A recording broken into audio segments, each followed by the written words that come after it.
Hello student, welcome back my YouTube channel science beta. তো প্রিয় ছাত্রছাত্রীরা, আজকে আমি তোমার সঙ্গে ক্লাস 12-এর ফিজিক্সের নতুন একটা চ্যাপ্টার শুরু করতে চলেছি। চ্যাপ্টারের নাম আছে অর্ধপরিবাহী। চ্যাপ্টারটা খুবই গুরুত্বপূর্ণ এবং খুব সহজও আছে। অনেকজন এই চ্যাপ্টারটাকে ভয় করে যে এটা চ্যাপ্টার খুব কঠিন আছে, খুব টাফ আছে, পারা যাবে না। আমি বলছি এই চ্যাপ্টার খুবই সহজ আছে, আর এখান থেকে খুব সহজ কোশ্চেন আছে। আমি যেগুলো বোঝাবো, যেগুলো পড়াবো, সেইগুলো যদি তুমি খাতায় নোট করে রাখো, সেইগুলো যদি পড়ে থাকো, আমি বলছি তুমি 100% এখান থেকে যা কোশ্চেন আসবে সবই কোশ্চেনের উত্তর তোমরা করতে পারবে। ওকে, তাহলে আমরা আলোচনা শুরু করবো। তো শুরু করার আগে তোমাদের যে রিকোয়েস্ট আছে, তোমরা যদি এখনও পর্যন্ত সায়েন্স বিটা চ্যানেল যদি সাবস্ক্রাইব না করে থাকো, অবশ্যই চ্যানেল সাবস্ক্রাইব করবে এবং পাশে থাকা বেল আইকনটি প্রেস করবে। ওকে, তাহলে প্রথমে অর্ধপরিবাহী। আমরা প্রথমে পরিবাহী জিনিসটা কি, একদম বেসিক থেকে আমি বলে দিচ্ছি। অর্ধপরিবাহী চ্যাপ্টার A to Z যেইগুলো পরীক্ষায় পড়ার মতো আছে সেগুলো সবই আলোচনা করবো, একদম পুরো ডিটেলসে আলোচনা করবো। ভিডিও দেখার পর ভিডিওতে যতটুকু পড়াবো ততটুকু তোমার 100% কনসেপ্ট ক্লিয়ার হয়ে যাবে। ওকে, তো প্রথমে আমরা বেসিক থেকে বুঝে নিই যে পরিবাহী জিনিসটা কি। পরিবাহী আর অন্তরক, এই জিনিসটা দেখবো আগে। পরিবাহী আর অন্তরক। ওকে, कंडक्टर और इंसुलेटर। Conductor insulator. পরিবাহী বা কন্ডাক্টর কি, আমরা সহজ ভাষায় যেটা বুঝি, ছোটোবেলা থেকে যেগুলো পড়ে এসেছি। আচ্ছা, কি কোনো পরিবাহী কোনো একটা ধাতুর মধ্য দিয়ে যদি কারেন্ট বা তড়িৎ পরিবাহিত হতে পারে তাকে বলা হয় পরিবাহী। অর্থাৎ কোনো একটা পরিবাহী, যেমন তামা হতে পারে, লোহা হতে পারে, যার মধ্যে দিয়ে কারেন্ট সহজেই বা তড়িৎ আধান সহজেই প্রবাহিত হতে পারে, তাদেরকে আমরা বলি পরিবাহী বলি। তার অপোজিট দিকে আমরা অন্তরক। অন্তরক কাকে বলে বা ইনসুলেটর কাকে বলি, যে সমস্ত পদার্থের মধ্য দিয়ে আমার কারেন্ট যেতে পারে না বা তড়িৎ পরিবাহিত হতে পারে না, যতই ভোল্টেজ লাগাই। ওকে, 500 ভোল্টেজ থেকে 500 থেকে ধরলাম আমি 2000 ভোল্টেজ লাগালাম, তার সত্ত্বেও এর মধ্যে দিয়ে কোনো কারেন্ট প্রবাহিত হবে না। যেমন কাঠের দুই প্রান্তে তুমি যতই বিভব লাগাও কোনো কারেন্ট প্রবাহিত হবে। প্লাস্টিক, তার মধ্যে যতই কারেন্ট ভোল্টেজ লাগাও তার মধ্যে কারেন্ট প্রবাহিত হবে না। তার মানে এখান থেকে বুঝতে পারছি কি ডিফারেন্সটা দুটোর মধ্যে কি, যে সমস্ত পদার্থের মধ্যে দিয়ে তড়িৎ খুবই সহজে প্রবাহিত হতে পারে বা কারেন্ট প্রবাহিত হতে পারে তাদেরকে আমরা বলবো পরিবাহী। তড়িৎ পরিবাহী বা নর্মালি পরিবাহী বলবো। আর এখানে অবশ্যই তাপীয় পরিবাহীর কথা আমরা আলোচনা করছি না, এখানে সবই তড়িৎ নিয়ে আলোচনা করব। আর যে সমস্ত পদার্থের মধ্য দিয়ে কারেন্ট বা তড়িৎ প্রবাহিত হতে পারে না তারা হচ্ছে অন্তরক। ওকে, এদের মিডিলে ঠিক এমন পদার্থ পাওয়া যায় যারা ঠিক এদের মিডিলে মানে বসবাস করে বা এদের মধ্যে থাকে। আমরা পরিবাহীর উদাহরণ বললাম কি, তামা, লোহা, আরও অনেক কিছু আছে এরকম টাইপের, রূপো। ওকে, এটা সবই পরিবাহী। অন্তরক প্লাস্টিক হতে পারে, কাঠ হতে পারে, আরও অনেক কিছু আছে, সেগুলো হচ্ছে কি অন্তরক। কিন্তু এমনও কিছু পদার্থ আছে তারা হচ্ছে কি কখনো কখনো পরিবাহীর ন্যায় আচরণ করে আর কখনো কখনো অন্তরকের ন্যায় আচরণ করে। মানে দেখে নাও, এখানে দেখে নাও ডিফারেন্সটা দেখে, কেন আমরা এটা ডিসকাস করবো, কেন এটা আলোচনা করবো, এতে প্রফিট কী আছে।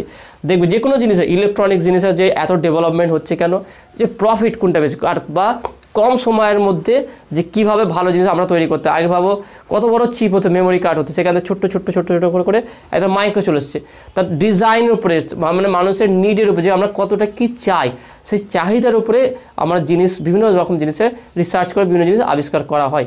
ঠিক একইভাবে যে এখানে যে একটা প্রবলেম দেখা দেবে, প্রবলেমটা কি দেখে নাও, একটা তামার তার নাও, তাতে খুব ক্ষুদ্র থেকে যদি খুব ক্ষুদ্র পরিমাণ 2 ভোল্ট নিই বা 1 ভোল্ট নিই, আরও কিছু কম ভোল্ট নিই, যতই ভোল্টেজ নিই কম বা বেশি নিই, এর মধ্যে দিয়ে কারেন্ট প্রবাহিত হবেই হবে, মানে কোনো বাধা নেই। মানে পরিবাহী মানে হচ্ছে তার দুই প্রান্তের বিভব ন্যূনতম হলেও যদি বিভব লাগায় তার মধ্যে কারেন্ট প্রবাহিত হবেই হবে। বা আমরা বলতে পারি যে একটা পরিবাহের মধ্যে দিয়ে কেন কারেন্ট প্রবাহিত হয়, সেখানে মুক্ত ইলেকট্রন থাকে বলে। তার মানে সোজা কথা, মুক্ত ইলেকট্রন করে কি কারেন্ট প্রবাহিত করে। ওকে, মুক্ত ইলেকট্রনের জন্যই আমার কারেন্ট প্রবাহিত হয়। তাহলে প্রত্যেকটা পরিবাহের মধ্যে দিয়ে কিন্তু মুক্ত ইলেকট্রন থাকে। আমরা এটা কিন্তু আগের কনসেপ্টে আলোচনা করছি, এখনও পর্যন্ত এই চ্যাপ্টারে কনসেপ্টটা ডিসকাস করছি না, এটা ডিসকাস করব যে মুক্ত ইলেকট্রন অ্যাকচুয়ালি আসছে কোথা থেকে। ওকে, তাহলে কি মুক্ত ইলেকট্রন থাকার জন্য আমার কারেন্ট প্রবাহিত করে, তার প্রত্যেকটা পরিবাহীর মধ্যে মুক্ত ইলেকট্রন আছে এবং সেটা আমরা কাউন্টেবল না। আমরা বলতে পারবো যে এখানে 10টা ইলেকট্রন আছে, সেজন্য কম কারেন্ট যাবে। তবে আমরা ইচ্ছা মতো ক্যারিয়ার সংখ্যা বাড়াতেও পারছি না, কমাতেও পারছি না, এটা নয়।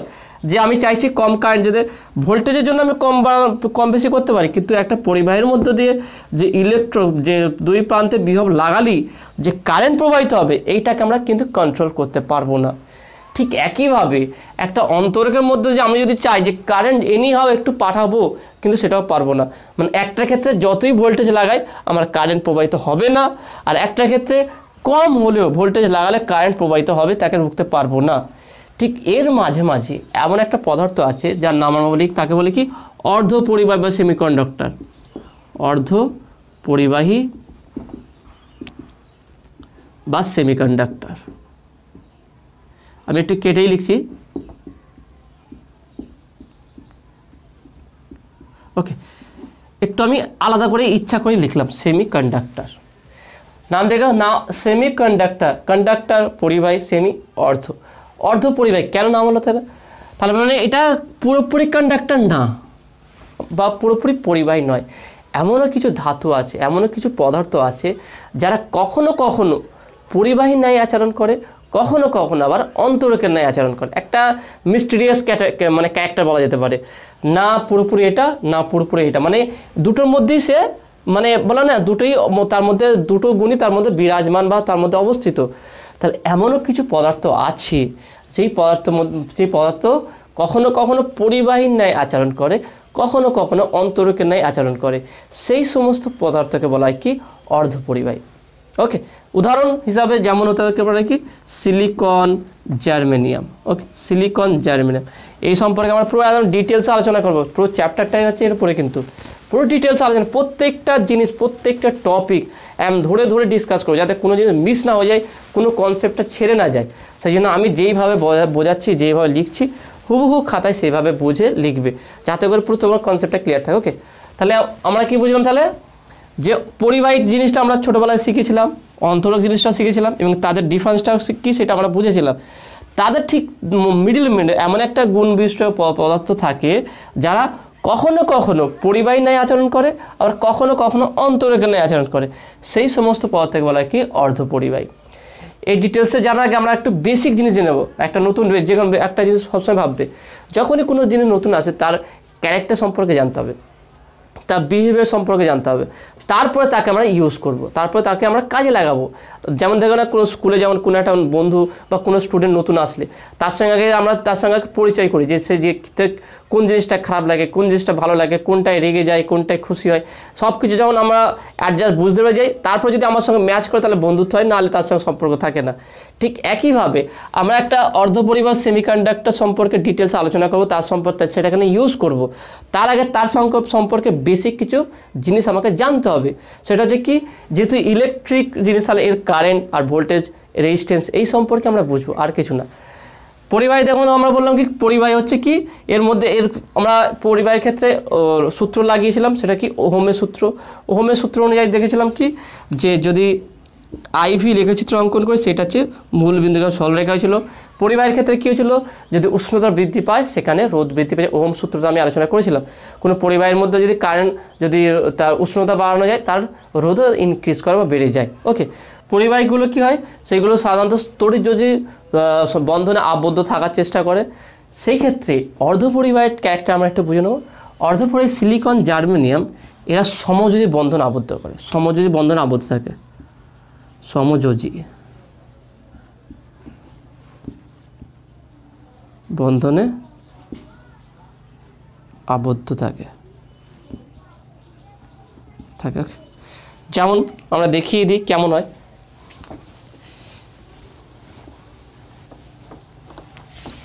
এই সিলিকন, জার্মেনিয়ামকে বলা হয় পিওর সেমিকন্ডাক্টর, পিওর সেমিকন্ডাক্টর। ওকে, বিশুদ্ধ। অবিশুদ্ধ বা অ্যালয় বা কম্পাউন্ডও তৈরি করা যায়, সেগুলো হচ্ছে কি দেখানো, যেমন gallium arsenide. Okay, gallium arsenide. Okay, gallium arsenide এটা হচ্ছে কম্পাউন্ড।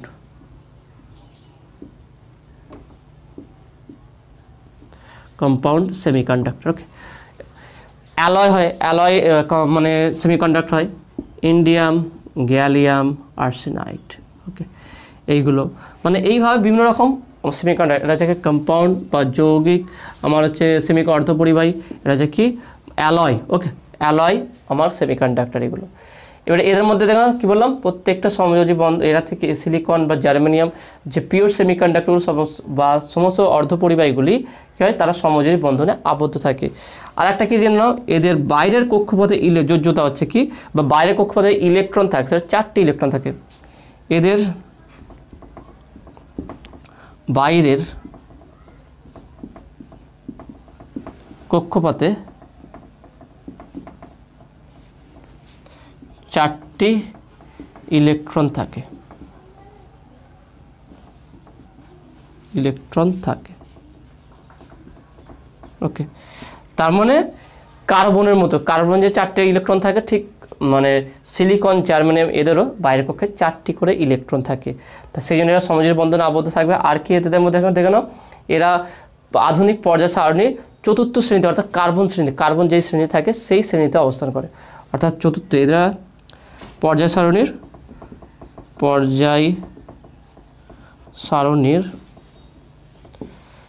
4র্থ শ্রেণীতে অবস্থান করে।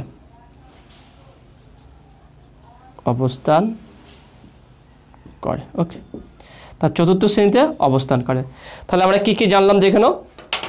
প্রথম হচ্ছে কি পিওর সেমিকন্ডাক্টর উদাহরণ সিলিকন জার্মেনিয়াম, কম্পাউন্ড হচ্ছে গ্যালিয়াম আর্সেনাইড, অ্যালয় হচ্ছে ইন্ডিয়াম গ্যালিয়াম আর্সেনাইড, এগুলো আছে। ওকে, এবারে এদের ক্যারেক্টার কী আছে আমরা দেখে নিই। এরা সিলিকন বা জার্মেনিয়ামগুলো এরা সমযোজী বন্ধন আবদ্ধ থাকে। এদের বাইরের কক্ষপথে 4টি ইলেকট্রন থাকে কার্বনের মতো, সেই জন্য এরা কিছু পর্যায় সারণীর 4র্থ শ্রেণীতে অবস্থিত। তাহলে এদের যোজ্যতা কত হবে, 4 যোজ্যতা। ওকে, তাহলে যোজ্যতাও 4। তাহলে যোজ্যতা কক্ষপথে কটা ইলেকট্রন থাকে, 4টি করে ইলেকট্রন থাকে। আর কি আরেকটু দেখে নেব যে তাপ পরিবাহের ক্ষেত্রে কি হচ্ছে, তাপ প্রয়োগে যদি তাপ বা উষ্ণতা বৃদ্ধি করি তাহলে পরিবাহের ক্ষেত্রে কি হচ্ছে, রোধ বৃদ্ধি পায়। এদের ক্ষেত্রটা আলাদা হবে, যে এদের ক্ষেত্রে অর্ধপরিবাহের ক্ষেত্রে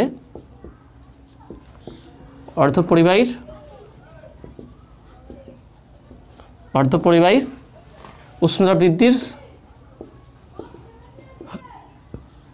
বৃদ্ধির সঙ্গে রোধ হ্রাস পায়। যদি আমরা লেখচিত্র অঙ্কন করি, ওকে, এটা আমি ধরলাম এটা উষ্ণতা বাড়াচ্ছি, উষ্ণতা, আর এটা হচ্ছে কি রোধ। উষ্ণতা আর রোধের জন্য লেখচিত্র অঙ্কন করি। পরিবাহের ক্ষেত্রে কী হচ্ছে, সেটা বলবে সরলরেখা হচ্ছে, কারণ যেই হারে উষ্ণতা বাড়বে সেই হারে আমার রোধও বৃদ্ধি পাবে। অর্ধপরিবাহের ক্ষেত্রে আলাদা হবে। অর্ধপরিবাহ হচ্ছে কি উষ্ণতা যদি বৃদ্ধি করি তাহলে রোধটা হচ্ছে কি ধীরে ধীরে কমবে।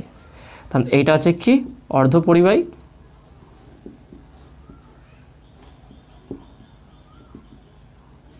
আর এটা হচ্ছে কি পরিবাহী। পার্থক্যগুলো একটু জেনে নেবে, কারণ পার্থক্য থেকে ছোটোখাটো এমসিকিউ কোশ্চেন আসতে পারে। ওকে, তাহলে অর্ধপরিবাহের ক্ষেত্রে কী হচ্ছে, তাহলে উষ্ণতা বৃদ্ধির সঙ্গে সঙ্গে যে অর্ধপরিবাহী রোধটা কমে যাচ্ছে, সেটা কেন কমে যাচ্ছে সেটা আমরা ডিটেলসে আলোচনা করব। যখন টপিকটা আসবে সেই টপিকের সময় আলোচনা করব। শুধু এখানটা আমরা ডিটেলসে একটু জেনে নিলাম সে অর্ধপরিবাহীর ব্যাপারটা কি।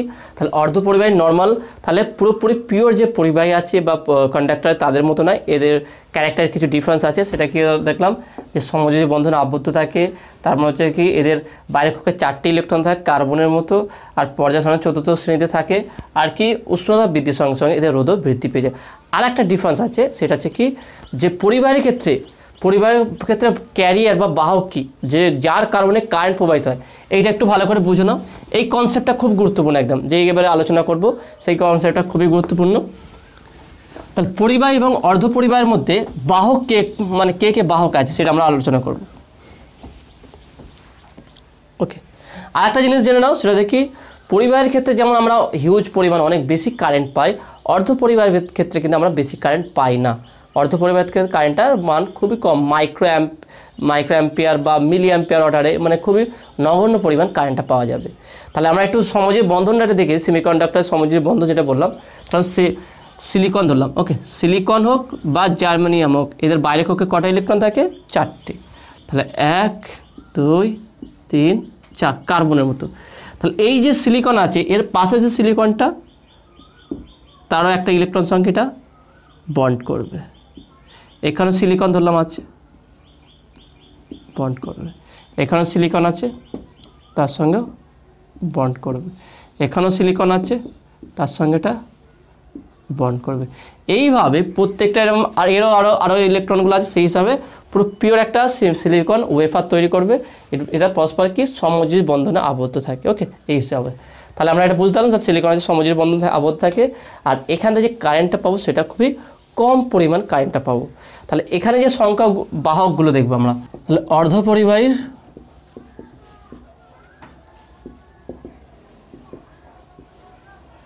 বাহক, অর্ধপরিবাহের মধ্যে যে কারেন্ট পড়েছে তার জন্য বাহক কি? আমরা নর্মালি পরিবাহের ক্ষেত্রে জানি কি, পরিবাহের মধ্যে যে কারেন্টটা পাই সেই কারেন্টটার জন্য হচ্ছে মেন দায়ী কী হচ্ছে, সেটা হচ্ছে ইলেকট্রন। ইলেকট্রন যেদিকে মুভ করে তার বিপরীত দিকে কারেন্ট প্রবাহিত হয়। এটা আমরা শিখে এসেছিলাম যে কোনো পরিবাহের মধ্যে যে কারেন্ট পাই সেটা কিসের জন্য পাই, পরিবাহের মধ্যে দিয়ে ইলেকট্রন প্রবাহিত হয় বলে। তাহলে ইলেকট্রনের অভিমুখ যেদিকে হয় তার বিপরীত দিকে কী হচ্ছে, আমার সেদিকে তার বিপরীতে কারেন্ট প্রবাহিত হয়। কিন্তু অর্ধপরিবাহের ক্ষেত্রে এখানে বাহক হচ্ছে দুটি। অর্ধপরিবাহের বাহক হচ্ছে কি,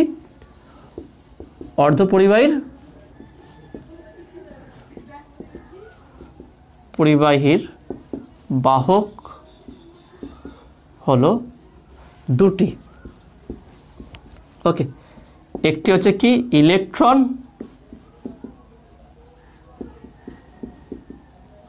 আরেকটি হলো কি হোল। ওকে, হোল। ওকে, একটা যে ইলেকট্রন, একটি হোল। ইলেকট্রনকে এন দ্বারা প্রকাশ করা হবে যেহেতু নেগেটিভ, আর হোলকে পি দ্বারা প্রকাশ করা হবে। এবার এই হোলের কনসেপ্টটা কি, হোল জিনিসটা কি সেটা আমরা বুঝবো। আমরা জানি কি, কোন একটা ধরলাম কোন একটা অ্যাটম আছে, ঠিক আছে, সেই অ্যাটমটা নর্মালি অবস্থা কি নিস্তরিত অবস্থা থাকে, অর্থাৎ তাতে যতটুকু প্রোটন থাকে ততটুকুই ইলেকট্রন থাকে। সেই হিসাবে যে কোনো পরমাণু নিস্তরিত অবস্থা থাকে। ঠিক এইটাকে যদি আমরা একটা বাটি হিসাবে কল্পনা বা কোনো একটা ওয়েফার হিসাবে কল্পনা করলাম, দেখে নাও ফিজিক্স বুঝতে তোমার কল্পনা করতে শিখতে হবে, বিভিন্ন রকম ইমাজিন করতে শিখতে হবে যে এটা হ্যাঁ এরকম হচ্ছে। বা তুমি যেন বললাম যে কোনো পরমাণু বিষয়ে ভাবছো, সেখানে ইলেকট্রন মুভ করছে, নিউক্লিয়াস মাঝখানে আছে, এই হিসাবে তোমার একটু ইমাজিন করতে শিখতে হবে, তবে তুমি ফিজিক্সটা ভালো করে বুঝতে পারবে। তাহলে আমি এটাকে একটা পরমাণুকে একটা ওয়েফার একটা কনভার্ট করলাম এইভাবে। তাহলে এখানে ধরলাম ইলেকট্রনগুলো আছে সব। ওকে, এখানে ইলেকট্রনগুলো আছে। তাহলে এই অবস্থায় কি, এর চার্জ, টোটাল চার্জ 0, এর কোনো চার্জ নেই। এবারে যদি এখান থেকে কোনো কারণে একটা ইলেকট্রন যদি বেরিয়ে আসে, তাহলে এই ইলেকট্রন যখন এখানে যে টোটালটা ছিল কি নিস্তরিত, তাহলে এখান থেকে যখন একটা ইলেকট্রন বেরিয়ে চলে আসলো, ধরলাম একটা ইলেকট্রন বেরিয়ে আসলো, তাহলে ইলেকট্রন যখনই বেরিয়ে আসবে একটা ইলেকট্রন, ওকে, তাহলে তার চার্জ কত হচ্ছে, তার চার্জ হচ্ছে কি নেগেটিভ। আমরা জানি ইলেকট্রন চার্জ হচ্ছে নেগেটিভ। তাহলে ইলেকট্রন যখন একটা বাইরে চলে আসে তাহলে তার চার্জ হচ্ছে কি নেগেটিভ। তাহলে যখনই একটা ইলেকট্রন বাইরে চলে যাবে তাহলে সেখানে একটা ঘাটতি করবে, একটা গর্তের সৃষ্টি হবে, মানে একটা ইলেকট্রনের ঘাটতি হবে। তোমরা একটা এখান থেকে দেখালে সবথেকে বুঝতে পারবে। তাহলে এখানে হচ্ছে কি সিলিকন একটা ওয়েফার আছে, সমস্ত সিলিকনগুলো সমযোজী বন্ধনে আবদ্ধ আছে, তাহলে সেখানে ইলেকট্রনগুলো আছে। তাহলে এই অবস্থায় একটা সিলিকনকে charge, total charge Q equal to 0। Okay, এর কোনো চার্জ নেই। ওকে, তাহলে এটা চার্জলেস, অথচ তবে ইলেকট্রন আছে।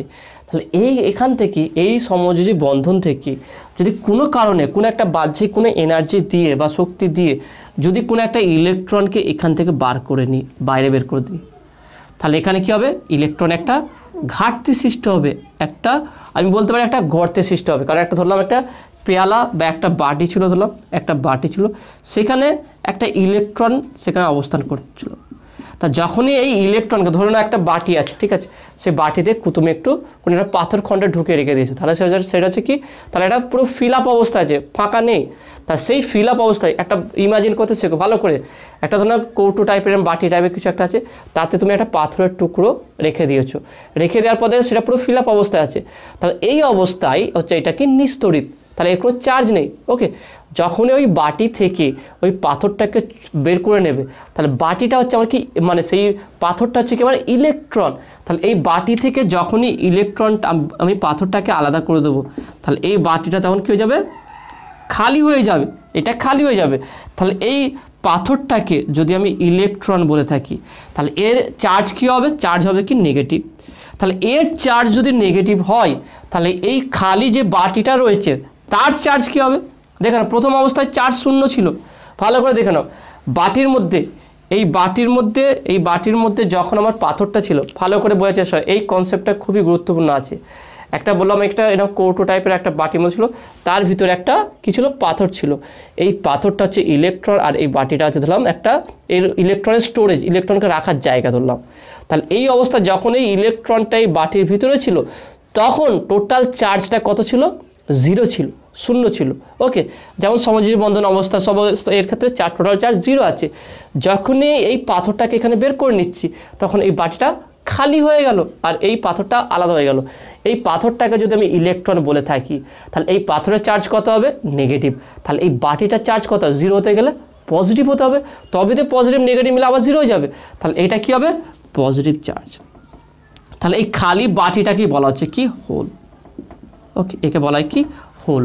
তার মানে হোল কি, হোল হচ্ছে মিসিং অফ ইলেকট্রন। সব থেকে শর্ট ভাষায় বলতে পারি কি, মিসিং অফ ইলেকট্রন। কোনো একটা জায়গায় ইলেকট্রন ছিল, সেখান থেকে যদি চলে যায় ইলেকট্রন, সেখানে যেই ইলেকট্রনের যে ঘাটতি হচ্ছে সেই ঘাটতিটাকে বলে যে কি আমরা হোল বলছি। সেই অ্যাকচুয়ালি হোল কোনো একটা পার্টিকেল বা কোনো কণা নয়, এটা যে ইলেকট্রনের মিসিং অফ ইলেকট্রন। এটা আরেকটু সহজভাবে বলে দিই তোমাদের, দেখে নাও। তাহলে আমি প্রথমে এখানে কি এক্সাম্পল দেখাচ্ছিলাম, ধরলাম এখানটায় কি আমার সমস্ত ইলেকট্রনগুলো কি সিলিকনের সঙ্গে সব সমযোজী বন্ধনে আবদ্ধ আছে। তাহলে এই অবস্থায় এই সিলিকন ওয়েফারের টোটাল চার্জ কি, 0, এর কোনো চার্জ নেই। এবারে বাহ্যিক কোনো এনার্জি দিয়ে যদি একটা ইলেকট্রনকে এখান থেকে বাইরে বের করে নিয়ে আসি, ওকে, তাহলে ইলেকট্রনকে এখান থেকে বাইরে বের করে নিয়ে এসছি। ওকে, তাহলে এখানে ইলেকট্রন নেই, এখানে তাহলে ইলেকট্রন নেই, তাহলে ইলেকট্রনের মিসিং আছে। এবার দেখুন যখন এই ইলেকট্রনটা এখানটায় ছিল, যখন ইলেকট্রন তার জায়গায় ছিল টোটালটা চার্জ 0 ছিল। এবার ইলেকট্রনটাকে এখানে বের করে নিয়েছি, তাহলে এই ইলেকট্রনটার চার্জকে আমরা জানি কি, নেগেটিভ। ইলেকট্রন নেগেটিভ হয়, তাহলে এই যে খালি জায়গা বা শূন্য স্তরের একটা সৃষ্টি হলো, সেই জায়গার আমার চার্জ কী হবে, সেটা পজিটিভ হবে, তাই না, সেটা চার্জ কী হয়, পজিটিভ হবে। তাহলে এটাকে বলা হচ্ছে হোল। তাহলে হোল হচ্ছে কি, হোল হচ্ছে মিসিং অফ ইলেকট্রন। তাহলে মিসিং অফ ইলেকট্রনকে বলা হচ্ছে কি, হোল। এবার আমরা কনসেপ্টে আসি যে কারেন্টটা কীভাবে প্রবাহিত হয়, এবং এখানে অর্ধপরিবাহের ক্ষেত্রে আমরা দুটো বাহক নিলাম কেন, ধরলাম এই হচ্ছে আমার অর্ধপরিবাহী, ঠিক আছে, এটা আমরা এইভাবে নিলাম। ধরলাম কারেন্ট আমার এইদিকে প্রবাহিত হচ্ছে। যদি কারেন্ট এদিকে প্রবাহিত হয় তাহলে ইলেকট্রন কোন দিকে প্রবাহিত হচ্ছে, এখান থেকে এখানটায় প্রবাহিত হচ্ছে, এদিকে ইলেকট্রন এদিকে প্রবাহিত হচ্ছে। ওকে, ইলেকট্রনগুলো এদিকে প্রবাহিত হচ্ছে। তাহলে ইলেকট্রন যেদিকে প্রবাহিত হয় সেই তার উল্টো দিকে কী হচ্ছে, কারেন্ট প্রবাহিত হয়। এবার দেখে নাও যখনই একটা ইলেকট্রন এইখানে প্রবাহিত হলো, তার মানে কি হচ্ছে, দেখুন এখানে ভালো করে দেখে নাও, এখান থেকে ইলেকট্রন যখনই এখানে প্রবাহিত হলো তাহলে এখানটায় কী সৃষ্টি হলো, হোল সৃষ্টি হলো। ভালো করে বুঝে নাও, যখন একটা ইলেকট্রন, এখানে ইলেকট্রন ছিল, এই ইলেকট্রনটা গতিশীল হয়ে এখানটায় চলে আসলো, তাহলে এখান থেকে ইলেকট্রন যখনই এইখানটায় চলে আসবে তাহলে এখানে কী সৃষ্টি হবে, হোল সৃষ্টি হবে। তার পরবর্তীতে দেখেন এই ইলেকট্রন তখন গতিশীল হয়ে এখানটা এই জায়গাটাকে ফিল আপ করবে। তখন যখন এই ইলেকট্রনটা এখানে গতিশীল হয়ে এই জায়গায় চলে আসলো তখন হোলটা কোথাও সৃষ্টি হলো, এখানটায় সৃষ্টি হলো। তাহলে হোলটা কোন দিকে গেল, এদিকে। একটা করে ভালো করে বুঝি, তারপরে আমি দেখাচ্ছি তোমাকে। দেখে নাও, আমি ধরলাম কি প্রথম ক্ষেত্রে এই ইলেকট্রনটা গতিশীল হয়ে এখান থেকে এইখানে চলে এসছে। তাহলে যখনই ইলেকট্রন তার জায়গা থেকে অন্য জায়গায় চলে যায় তাহলে সেখানে কী হবে, ইলেকট্রনের ঘাটতি হবে, অর্থাৎ একটা গর্তের একটা শূন্যস্থানের সৃষ্টি হবে, একটা হোল সৃষ্টি হবে। পরে যে এর পিছনে যে ইলেকট্রনটা আছে সেই ইলেকট্রনটাও গতিশীল আছে, তো সেটা কী করবে, এখানটায় আসবে, মানে এই খালি জায়গাটা ফিল আপ করবে। তাহলে এই খালি যখনই এই ইলেকট্রনটা এই খালি জায়গায় এসে ফিল আপ করে দেবে তখন এখানটায় কী সৃষ্টি হয়ে যাবে, শূন্যস্থানের সৃষ্টি হয়ে যাবে। তারপরে আবার কী করবে, এই ইলেকট্রনটা কী করবে, আবার গতিশীল আছে, তাহলে এই ইলেকট্রন এসে আবার কি এখানটায় এসে ফিল আপ করবে। যখন এই ইলেকট্রনটা এখানে এসে ফিল আপ করবে তখন এখানে আবার তখন হোলের সৃষ্টি হয়ে যাবে। আবার দেখে নাও, তখন এই ইলেকট্রনটা আবার এখানে এসে ফিল আপ করবে, ফিল আপ করলে এখানে হোলের সৃষ্টি হবে। অর্থাৎ ইলেকট্রন যেদিকে যাচ্ছে তার বিপরীত দিকে হোল সৃষ্টি হয়ে যাচ্ছে। দেখে নাও, যখনই ইলেকট্রন এখানে আসছে তখনই হোল এখানে আসছে, যখনই ইলেকট্রন এখানে আসছে হোল এখানে আসছে। তাহলে ইলেকট্রন যেদিকে গতিশীল হচ্ছে, যদি আমি ভালো করে অবজার্ভ করি, হোল তার বিপরীত দিকে গতিশীল হচ্ছে। তার মানে ইলেকট্রন যেদিকে প্রবাহিত হয় তার বিপরীত দিকে কি প্রবাহিত হচ্ছে, আমার হোল প্রবাহিত হচ্ছে, হোল। তাহলে হোল যেদিকে প্রবাহিত হচ্ছে তাহলে কারেন্ট সেদিকে প্রবাহিত হচ্ছে। তাহলে নিউ কনসেপ্ট নিয়ে আমরা কি বলতে পারি, কোনো পরিবাহের মধ্যে হোল যেদিকে প্রবাহিত হয় বা পজিটিভ আধান, পজিটিভ বাহক, ওকে, যেদিকে প্রবাহিত হয় সেই দিকে কারেন্ট প্রবাহিত হয়, তাই না? ভালো করে দেখেন, খুবই সহজ ব্যাপার এটা হচ্ছে। তাহলে যেদিকে পজিটিভ আয়ন বা পজিটিভ আধান বা হোল প্রবাহিত হয় সেই দিকে অর্ধপরিবাহীর কারেন্ট প্রবাহিত হয়। তাহলে অর্ধপরিবাহীর যে কারেন্টটা পাবো সেই কারেন্টটা হচ্ছে দুটো বাহকের জন্য পাবো, একটা হচ্ছে ইলেকট্রন আর একটা হচ্ছে কি, হোল। তাহলে এই দুটো ক্যারিয়ার বা এই দুটো বাহকের জন্য অর্ধপরিবাহীর আমরা কারেন্ট পাবো। তাহলে হোলের কনসেপ্টটা আরেকটু ভালো করে বুঝিয়ে দিই তোমাদের, একদম ফাইনাল একটা বলে দিচ্ছি ব্যাপারটা। তাহলে হোল হচ্ছে কোনো পার্টিকেল বা কোনো কণা নয়, যেমন ইলেকট্রন আছে। তাহলে হোল জিনিসটা কি, কোনো যখন পরমাণু মানে সমযোজী বন্ধনে আবদ্ধ থাকে তখন সেখানে টোটাল চার্জ কি থাকে, 0 থাকে। সেখান থেকে কোনো একটা জায়গাতে যখন একটা ইলেকট্রনকে সরিয়ে নেওয়া হয় তা সেখানটা একটা ইলেকট্রনের ঘাটতি সৃষ্টি হয়, সেখানে একটা মিসিং অফ ইলেকট্রন বা একটা ফাঁকা জায়গা বা একটা শূন্যস্থানের সৃষ্টি হয়। যখন এবারে ভালো করে মানে প্র্যাকটিক্যালি বোঝার চেষ্টা করো। বই লেখা আছে পড়তে হবে, মুখস্থ হতে, এইভাবে নয়, প্র্যাকটিক্যালি জিনিসটা বোঝার চেষ্টা করো। যখন ইলেকট্রন তার জায়গায় ছিল তখন টোটালটা চার্জ 0 ছিল। যখন ইলেকট্রনটাকে ওই জায়গা থেকে বের করা হয়েছে সেখানে একটা ইলেকট্রনের ঘাটতি সৃষ্টি হয়েছে। ইলেকট্রন যখন বাইরে বেরিয়ে গেল ইলেকট্রনের আধান হয়ে গেল নেগেটিভ। তাহলে ওই জায়গাটার আধান কী হবে, যেই জায়গাটা খালি রয়ে গেল সেটার আধান হবে কি, পজিটিভ। যেই খালি জায়গাটা সৃষ্টি হলো সেই খালি জায়গাটাকে বলছি আমরা কি, হোল। তাহলে আমরা যে শিখেছিলাম ইলেকট্রন যেদিকে প্রবাহিত হয় সেদিকে কারেন্ট প্রবাহিত হয়। এবার দেখছি যদি ইলেকট্রন গতিশীল হচ্ছে দেখতে পাচ্ছি তার অপোজিট দিকে একটা ইলেকট্রনের ঘাটতিও গতিশীল হচ্ছে তার ঠিক বিপরীত দিকে। তাহলে আমরা যেটা আগে শিখেছিলাম ইলেকট্রন যেদিকে প্রবাহিত হয় তার বিপরীত দিকে কারেন্ট প্রবাহিত হয়, এখন আমরা বলবো পজিটিভ আধান বা হোল যেদিকে প্রবাহিত হয় সেদিকেই কারেন্ট প্রবাহিত হয়। ওকে, তো আসলে তুমি ব্যাপারটা বুঝতে পারছো টোটাল হোলের জিনিসটা কি। বইয়ে দেখবে অনেক জটিলতা লেখা আছে, অনেক কিছু আছে।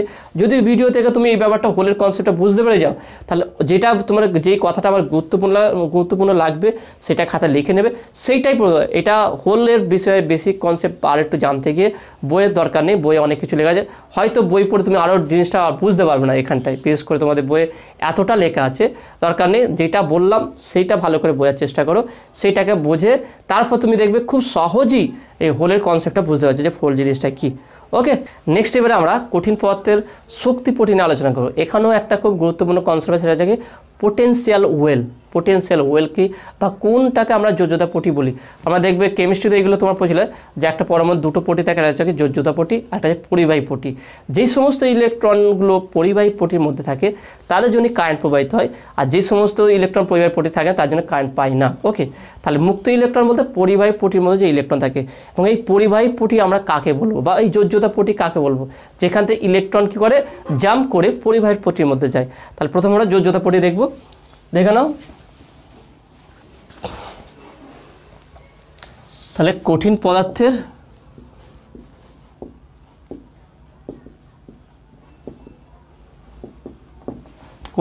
শক্তিপটি। ওকে, এনার্জি ব্যান্ড। ওকে, দেখে না আমরা কোন ইলেকট্রনগুলোকে যোজ্যতা ইলেকট্রন বলে থাকি সেটা আগে আমরা জানতে হবে। ধরলাম আমার সোডিয়াম ধরলাম, ওকে, সোডিয়াম এটা হচ্ছে পরমাণু ধরলাম, সোডিয়াম পরমাণুর নিউক্লিয়াস, এটা হচ্ছে নিউক্লিয়াস। ওকে, এই নিউক্লিয়াসকে আমি একটু এইভাবে একটু ভেঙে দিচ্ছি। তাহলে এর কাছে আমরা জানি কি, ধরো সোডিয়াম, ঠিক আছে, এটা হচ্ছে সোডিয়াম নিউক্লিয়াস, এটা হচ্ছে তার আশপাশকে যে ইলেকট্রনগুলো মুভ করে, ঠিক আছে, এটা মুভ করে ইলেকট্রন। তাহলে সোডিয়ামের হচ্ছে ইলেকট্রন সংখ্যা কত, 11, সোডিয়াম 11। এবার দেখে নাও আমি ধরলাম এটা হচ্ছে প্রথম কক্ষপথ, আমি এই কক্ষপথকে যেভাবে এইভাবে দেখেছিলাম এটাকে আমরা এইভাবে দেখাচ্ছি, দ্বিতীয় কক্ষপথ, তৃতীয় কক্ষপথ, চতুর্থ কক্ষপথ, এইভাবে কক্ষপথ দেখাচ্ছি। সোডিয়ামে যদি আমরা ইলেকট্রন বিন্যাস করি, সোডিয়াম, ওকে, সেটা হচ্ছে কি 11 আছে কি বলতে পারে কি 1s2, 2s2, ওকে, 2p6, 3s1, ওকে, টোটাল দেখেন 11টা হচ্ছে কি 4, 10, 11, ওকে, এইভাবে। তাহলে এটা হচ্ছে কি ধরলাম, এটা হচ্ছে কি 1s2, এটা হচ্ছে 2s2, এটা হচ্ছে 2p6, এটা হচ্ছে কি আবার আমি এটাকে এইখানটা দিলাম 3s1। তাহলে এখানে কটা ইলেকট্রন আছে? আমার দুটো ইলেকট্রন আছে, দুটো ইলেকট্রন আছে।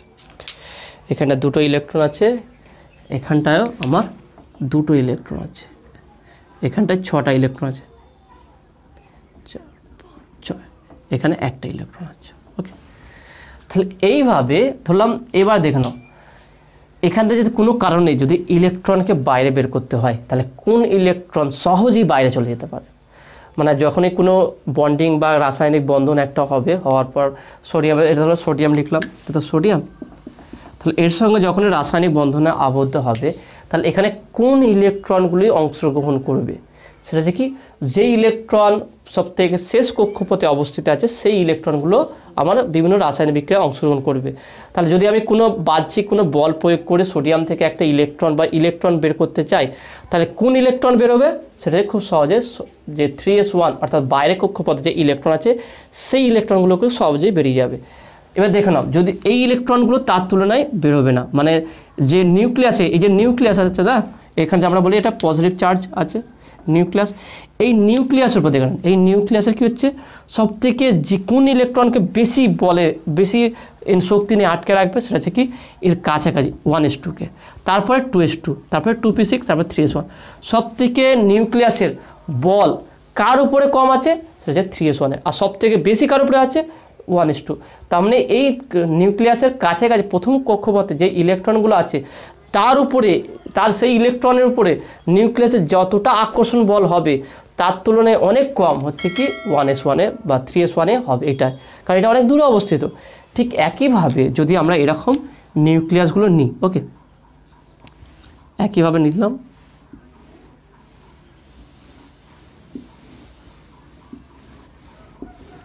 তাহলে এ ধরলাম এগুলো সব হচ্ছে আমার নিউক্লিয়াস। ওকে, এগুলো হচ্ছে আমার নিউক্লিয়াস। তাহলে এই ধরলাম, এখানটি লিখছি আমি, এখানটা হচ্ছে আমার নিউক্লিয়াস। তাহলে এইভাবে দেখো না, আমি কক্ষপথগুলোকে এইভাবে দেখিয়ে দিচ্ছি। তাহলে প্রত্যেকটারই বাইরের কক্ষপথে একটা করে ইলেকট্রন আছে, তাই না? তাহলে সবই সোডিয়াম। আর এখান থেকে আমরা কি বুঝতে পারছি, যে কোনো রাসায়নিক বিক্রিয়া বা যে কোনো একটা ট্রানজাকশানের ক্ষেত্রে ইলেকট্রনকে যদি কোনো সোডিয়াম থেকে আমি বের করতে যাই, তাহলে কোন ইলেকট্রন সহজেই বেরিয়ে যাবে? যে সমস্ত ইলেকট্রন বাইরে কক্ষপথে আছে। তা যে কোনো রাসায়নিক বিক্রিয়া বা যে কোনো ঘটনার ক্ষেত্রে কোন ইলেকট্রন সহজে বের করতে পারবো আমরা? সেটা হচ্ছে বাইরের কক্ষের ইলেকট্রনকে। তাহলে এই বাইরের কক্ষের ইলেকট্রনগুলো নিয়ে, ওকে, এই বাইরের কক্ষের ইলেকট্রনগুলো নিয়ে যে ব্যান্ড তৈরি হয় সেটাকে আমরা বলি কি যোজ্যতা পটি। এটাকে বলি আমরা যোজ্যতা পটি, পটি বা ভ্যালেন্স ব্যান্ড। ওকে, তাহলে এই ইলেকট্রনগুলি খুব সহজেই বেরিয়ে যেতে পারে এবং কি আমরা জানি কি এর যোজ্যতা তার বাইরে কক্ষে ইলেকট্রন দ্বারাই নির্ধারণ করা হয় যে কার যোজ্যতা কত। তার যে কোনো রাসায়নিক বিক্রিয়া যে কোনো ক্ষেত্রে একটা, এটা শুধু সোডিয়াম ক্ষেত্রে বলবো, যে কোনো, আমি সোডিয়াম ছাড়া অন্যান্য জিনিসের ক্ষেত্রে বলতে পারি। তাহলে অন্য আমরা অ্যাটম নিচ্ছি,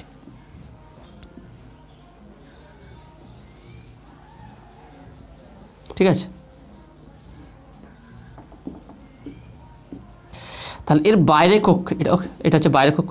তাহলে এই বাইরে কক্ষে যেই ইলেকট্রনগুলো থাকে, তাহলে এর বাইরে কক্ষে কোনো পরমাণুর নিউক্লিয়াসের বাইরের কক্ষে সবথেকে একদম যে শেষের কক্ষপথে যতটুকু ইলেকট্রন থাকবে, যে কটা ইলেকট্রন থাকে সেই ইলেকট্রনগুলোকেই সহজেই সেই পরমাণু থেকে বের করা যায় বা সেই পরমাণু সেই ইলেকট্রনগুলো যে কোনো রাসায়নিক বিক্রিয়ায় অংশগ্রহণ করে।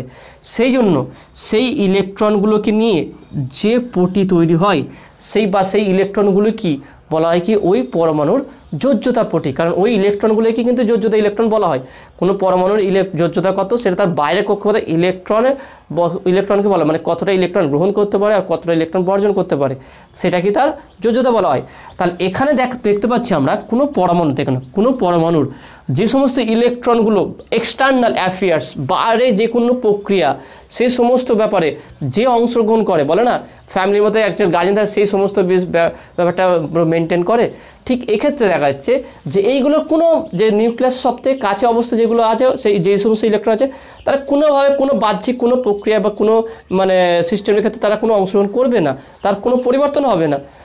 কোনগুলো করবে? যেই সমস্ত ইলেকট্রন যারা একটা দেওয়ালের মতো বলে না, যে কোনো একটা রাজার একটা সমস্ত রাজধানীকে মানে প্রোটেক্ট করার জন্য বাইরে একটা দেওয়াল থাকে বা বাইরে থেকে একটা পাহারাদার থাকে, যে তারাই সমস্ত ব্যাপারটাগুলো দেখে নেয়। ঠিক একইভাবে যে একটা নিউক্লিয়াস আছে, একটা পরমাণু আছে, পরমাণুর যে নিউক্লিয়াসের কাছাকাছি সমস্ত ইলেকট্রন আছে এরা সেফ মোডে আছে, এদেরকে কোনো সমস্যা হবে না। কারণ কি? এদেরকে সেফ মোডে রাখার জন্য বাইরে যে ইলেকট্রনগুলো আছে তারা অংশগ্রহণ করবে যে কোনো ক্ষেত্রে, কোনো রাসায়নিক প্রক্রিয়া হোক বিক্রিয়া হোক সেক্ষেত্রে ইলেকট্রন দেবে বা ইলেকট্রন নেবে। সেইখানেও এরা শুধু এখানের ক্ষেত্রে সোডিয়ামের ক্ষেত্রে ইলেকট্রন বর্জন করবে, কিন্তু অন্যান্য আছে তার বাইরে কক্ষপথে 5টা কারো আছে, কারো 6টা আছে, কারো 7টা আছে, এরকম থাকতে পারে বাইরে কক্ষপথে। তা সেই ইলেকট্রনগুলোই হয় ইলেকট্রন গ্রহণ করবে না ইলেকট্রন দেবে, বা কোনো যদি আমার চাই যে একটা পরমাণু থেকে ইলেকট্রন আমি বের করতে চাইছি সেটা এই ইলেকট্রনটাই অংশগ্রহণ করবে। তার ভিতরে বিশেষ করে নিউক্লিয়াসের কাছে যেটা অবস্থা তার কোনো পরিবর্তন হবে, তার কোনো চেঞ্জিং হবে না, ওকে, বা তাকে বের করাও যাবে না। তাহলে বাইরে থেকে যদি কোনো সোডিয়ামের বা অন্যান্য কোনো পরমাণুর যদি কোনো একটা ইলেকট্রন বের করতে চাই, তার বাইরে যে কক্ষে যে ইলেকট্রনগুলো আছে সেইগুলো সহজেই আমরা বের করতে পারবো, এইগুলো বের করতে পারবো না। বা যে কোনো রাসায়নিক বিক্রিয়ায় বাইরে কক্ষপথে ইলেকট্রনগুলো আছে সেইগুলো কি মানে অংশগ্রহণ করে। সেই জন্য কোনো পরমাণুর বাইরে কক্ষপথে যে ইলেকট্রনগুলো আছে বা কোনো ধাতুর যে তার পরমাণুর যে বাইরে কক্ষে যে ইলেকট্রনগুলো আছে সেই ইলেকট্রনগুলো নিয়ে যে এনার্জি ব্যান্ড বা শক্তিপট্টি গঠন করা হয় তাকে বলা হয় কি? যোজ্যতা পট্টি বা ভ্যালেন্স ব্যান্ড। ওকে, একদম সহজ ভাষায় বলতে পারি যে কোনো পরমাণু বাইরে কক্ষপথে যে ইলেকট্রনগুলো থাকে সেই ইলেকট্রনগুলোকে নিয়ে ওকে, সেই সমস্ত ইলেকট্রনগুলো নিয়ে যে পট্টি যে ব্যান্ড বা যে শক্তি পট্টি তৈরি করা হয় তাকে বলা হয় যোজ্যতা পট্টি বা ভ্যালেন্স ব্যান্ড। ওকে, তো আসলে তুমি এটা ব্যাপারটা ক্লিয়ার হয়ে যায় তোমার কাছে। নেক্সট হচ্ছে আর একটা যেটা গুরুত্বপূর্ণ বিষয় আছে, সেটা হচ্ছে কি পোটেনশিয়াল ওয়েল বা বিভব কূপ কি। এটা দেখবে বই হয়তো ডিটেলসে নেই, তবু আমি এখানে তোমার ডিটেলসে আলোচনা করে দেবো। এই কনসেপ্টটা খুবই গুরুত্বপূর্ণ আছে। ওকে, পোটেনশিয়াল ওয়েল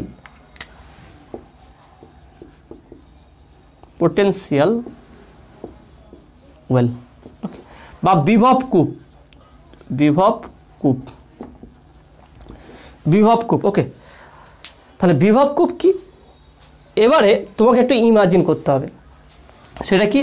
ধরলাম এইটা হচ্ছে একটা কুয়োর মতো, ওকে, কুয়োর যার মধ্যে বিভিন্ন জিনিসগুলো আছে। ধরো এখানে কিছু ব্যক্তি আছে, এখানে কিছু ব্যক্তি আছে, এখানে কিছু ব্যক্তি আছে। ইলেকট্রনগুলোকে কোনো একটা ব্যক্তি হিসাবে তুমি ধরতে পারো যে একটা কুয়োর মধ্যে সমস্ত লোক পড়ে গেছে এইভাবে স্তরে স্তরে আছে। তাহলে কোন লোকগুলোকে সহজেই আমরা বাইরে বের করতে পারবো কুয়ো থেকে? সেটা কি উপরে যেগুলো প্রথমত এটাকে আমরা বের করতে পারবো সহজে, তারপরে তারপরে এইভাবে উপরেগুলো যেগুলো আছে সেগুলো বের করতে পারবো সহজে। আর যারা একদম আবার দেখে নাও এইদিকে একটা ফোর্স আছে, ফোর্সে সবকে টেনে রেখেছে, এইটা না সব উন্মুক্ত অবস্থায় সহজে বের করা যাবে। সমস্ত ইলেকট্রনগুলোকে টেনে রাখার জন্য নিউক্লিয়াস আছে, তার পজিটিভ আধান আছে, এদের নেগেটিভ আছে, এদের পজিটিভ আছে। পজিটিভ আধান দ্বারা সমস্ত ইলেকট্রনগুলো টেনে রেখে, যেমন কি পৃথিবীর নিজস্ব গ্র্যাভিটি আছে, সেই গ্র্যাভিটির জন্য প্রত্যেকটা মানুষকে যেমন টেনে রেখে দেয়, যত বড় উঁচু দূরে আবার তাকে নিচে টেনে রেখে দেয়, ঠিক একইভাবে মানে হিডেন একটা বলতে পারে সুতোর দ্বারা বলতে পারে একটা হিডেন একটা এনার্জি দ্বারা একটা সুতো দ্বারা সবাইকে বেঁধে রেখে দিয়েছে, সমস্ত ইলেকট্রনকে বেঁধে রেখে দিয়েছে, বাইরে বের করতে দিচ্ছে না। তাহলে আমি যদি বের করতে চাই তাহলে একটা কুয়োর মতো আছে, কুয়োর ভিতরে ডুবিয়ে রেখে দিয়েছে, তো সেখান থেকে আমি বের করতে চাই তাহলে এই ইলেকট্রনগুলোকে খুব সহজেই বের করা যাবে। কিন্তু যেই ইলেকট্রনগুলো নিউক্লিয়াসের একদম খুব কাছাকাছি আছে, মানে নিউক্লিয়াসের একদম প্রথম কক্ষপথে যেগুলো আছে সেই ইলেকট্রনকে প্রায় বের করাও যাবে না। কেউ যদি উদ্ধার করতে যায় তাহলে এই মানুষগুলোকে বাঁচাতে পারলেও একদম যেগুলো এত কুয়োর ভিতরে এত গহ্বরে ঢুকে গেছে সেইগুলোকে আর বের করতে পারবে না। তা সেক্ষেত্রে কী হচ্ছে, এর বিভবটা খুব বেশি। যদি আমি পোটেনশিয়াল এনার্জি বলি, শক্তিতে চিন্তা ভাবনা করি, তাহলে এই ইলেকট্রনগুলোর এনার্জিটা খুব বেশি, তাই না? এর মানে একে নিচের দিকে মানে এর নিউক্লিয়াসের প্রতি যে আকর্ষণের ফলে যে এনার্জিটা আছে সেই আকর্ষণ এনার্জিটা বা যে অ্যাট্রাকটিভ যে এনার্জি আছে বা আকর্ষণ যে বলটা আছে বা শক্তিটা আছে সেটা অনেকটাই বেশি। সেই জন্য আমরা উপরে ইলেকট্রনগুলোকে বাইরে বের করতে পারলেও যেটা নিউক্লিয়াসের একদম কাছাকাছি আছে সেই ইলেকট্রনগুলোকে আমি বাইরে বের করতে পারবো না। তার মানে আমরা যদি একটু নর্মাল ভাষায় বলে থাকি, যদি একটা এক্সাম্পল হিসাবে বলে থাকি, সেটা কি যে এই ইলেকট্রনগুলো কুয়োর এমন একটা জায়গায় এমন গহ্বরে ঢুকে গেছে যেখান থেকে আর উদ্ধার করা যাবে না, যেখান থেকে আর বের করা যাবে না। সেই ইলেকট্রনের যে এনার্জি, যে পোটেনশিয়াল আছে, সেই পোটেনশিয়ালকে বলা হয় কি বিভব কূপ। তাহলে এখানে যে বিভব পাচ্ছি সেই এর বিভবকে বলা হয় কি বিভব কূপ। ওকে, তাহলে এটা কি বলা হচ্ছে বিভব কূপ। তার মানে হচ্ছে কি কোনো নিউক্লিয়াসের কাছাকাছি থাকা, নিউক্লিয়াসের প্রথম কক্ষপথে থাকা যে সমস্ত ইলেকট্রনগুলো থাকে, সেই সমস্ত ইলেকট্রনগুলোকে নিউক্লিয়াস থেকে কোনো পরমাণু থেকে বের করা অসম্ভব। তা তাদের যে পোটেনশিয়াল বা যে বিভব আছে সেই বিভবগুলোকে বলা হয় কি বিভব কূপ। ওকে, বা পোটেনশিয়াল ওয়েল।